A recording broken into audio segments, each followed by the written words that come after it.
होली की आत्मा।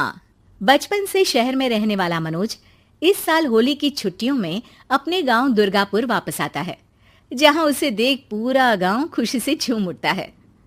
जब गया था तब इतना सा था और अब देखो कितना बड़ा हो गया है। हाँ सरपंच जी, जब मैं गया था तब आप भी बहुत जवान थे और अब देखो कितने बूढ़े हो गए हैं आप। चलो चलो, बढ़िया है, बच्चा घर वापस आ गया। इसी खुशी में आज रात पार्टी होगी। क्या बात है, गांव में भी पार्टियां होने लगी। वैसे अगर पार्टी की बात है तो आज क्यों सीधा होली पार्टी करते हैं।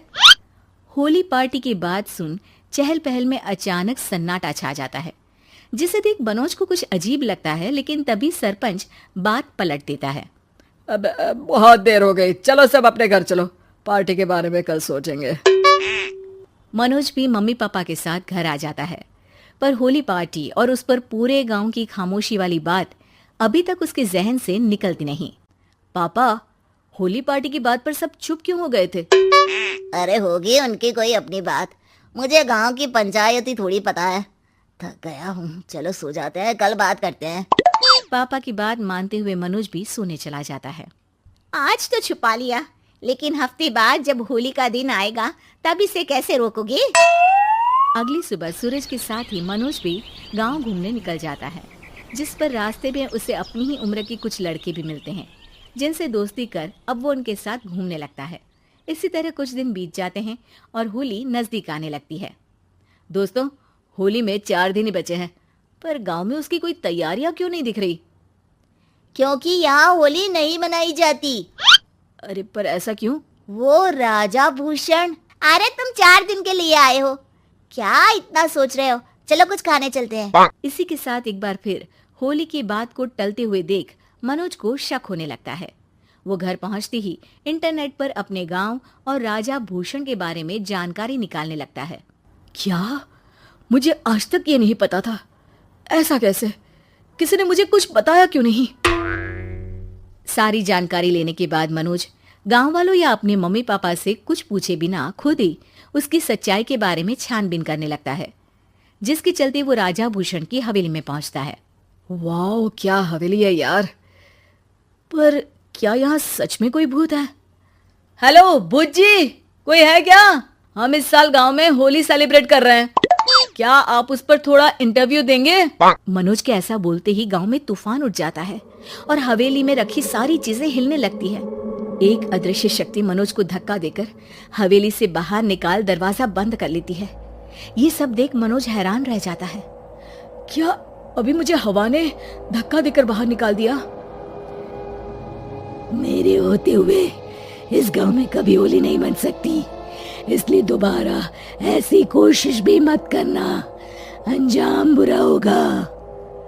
आवाज सुन मनोज हैरानी से इधर उधर देखने लगता है, पर उसे कोई दिखाई नहीं देता। वो गांव वापस आ जाता है, जहां तूफान की वजह से सब कुछ तहस महस हो चुका होता है। आखिर ये तूफान आया कैसे?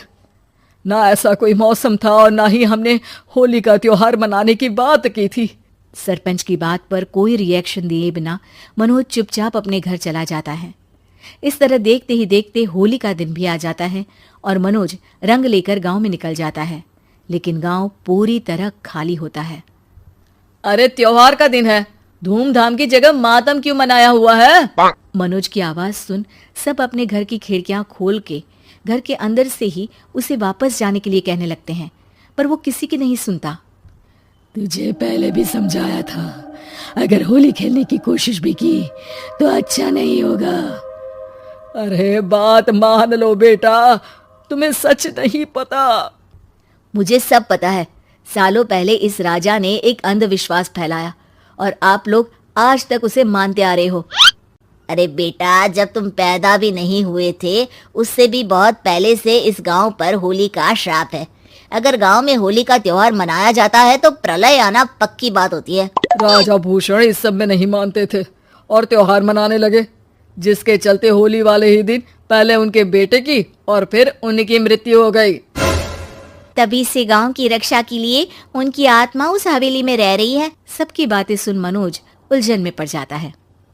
सोचना भी मत मनोज, अगर तुमने इस परंपरा को तोड़ने की कोशिश भी की तो उसका परिणाम इस गांव और गांव के लोगों के लिए अच्छा नहीं होगा।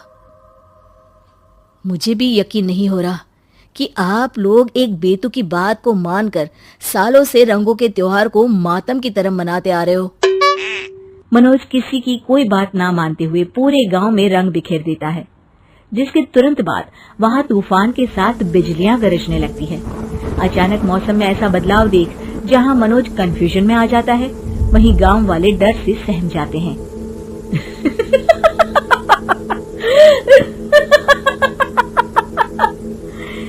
इस लड़के ने हमारे जैसे सिर्फ अपने स्वार्थ के लिए नहीं बल्कि पूरे गांव की खुशियों के लिए यहाँ होली मनाई है, जिस वजह से अब इस गांव पर होली का श्राप टूटता है।